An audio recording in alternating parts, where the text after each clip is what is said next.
Le voyageur trouve une circulation intense dont la vitesse est réduite par l'encombrement et que des feux rouges, nécessaires mais impitoyables, contraignent à s'arrêter à de courts intervalles.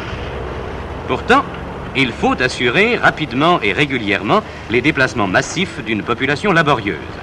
C'est le rôle du métro qui échappe aux servitudes de la voie publique. Ces trains, dont chacun peut transporter presque autant de voyageurs qu'un rapide, s'arrêtent à des stations très rapprochées. Ainsi, dans tous les quartiers de la capitale, les Parisiens peuvent-ils trouver, à moins de 500 mètres de leur domicile, une des 270 stations du réseau prêtes à les accueillir.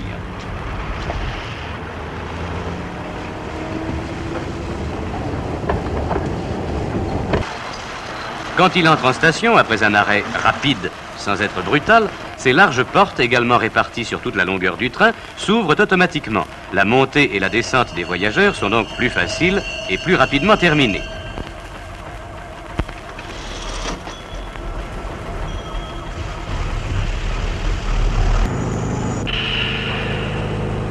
L'exploitation du métro est un ensemble de techniques coordonnées avec précision et rigueur.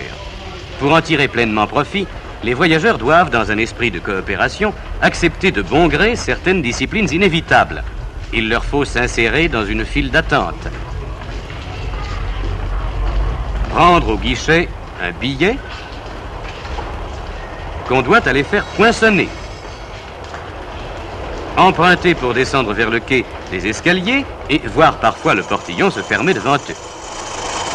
Mais n'est-ce pas indispensable pour que la sécurité et l'horaire soient respectés?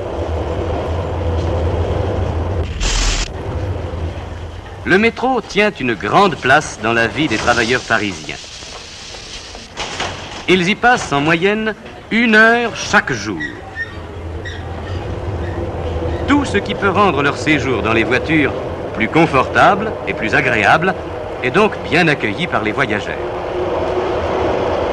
Ces améliorations ont été réalisées avec les nouvelles rames du métro sur pneus qui desserrent la ligne Châtelet-Mairie des Lilas.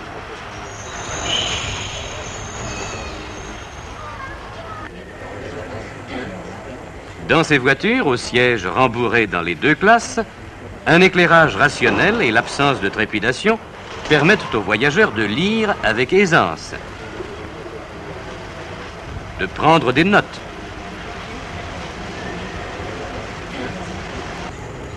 de modifier à leur gré la ventilation et même de converser à mi-voix.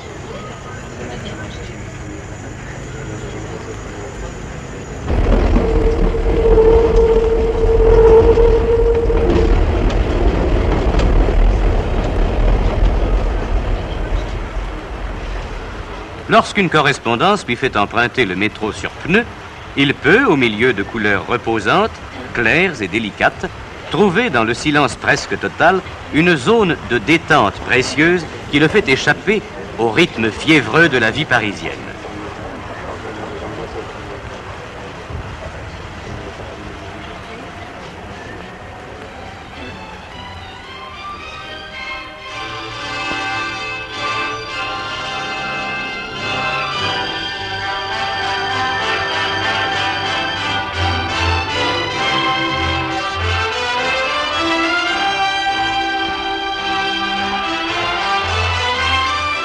Tous les Parisiens forment le vœu que soit proche le jour où des stations claires et vivantes accueilleront les rames brillantes du métro sur pneus.